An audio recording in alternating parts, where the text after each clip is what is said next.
we view faith as a thing that we use, a motivating factor that we use to get what we want. In our culture, we are all the main character in our own story. We like the stories and the underdog, and he starts from nothing, but he grows up and he becomes Robin Hood or whatever. He becomes the king. We like these stories because we want to be that guy. We want to be the main character in our own story. We want it to be about us.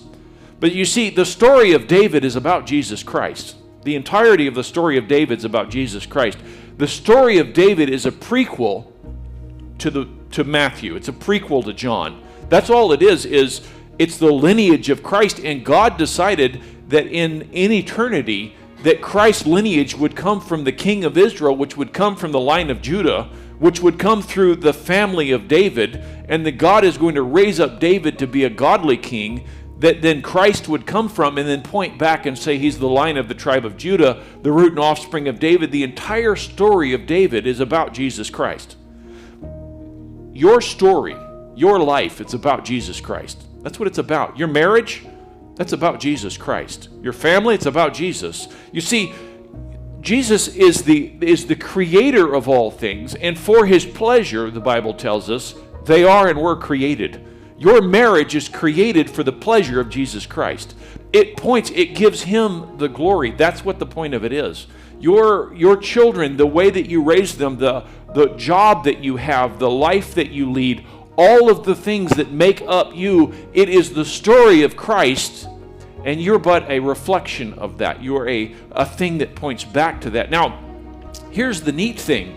For Christ to get the glory from your life that he deserves, he wants to fill your life with good things.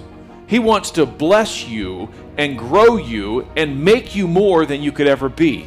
Now, one of the examples of this in the New Testament is the life of Stephen. He gets saved, he becomes a deacon in the church, he preaches a wonderful message, and he is stoned to death. And in the midst of that, he looks up to heaven and he gives glory to Jesus Christ, and that affected the church. And that's what God called Stephen to do, not to be king, to be stoned to death after one sermon.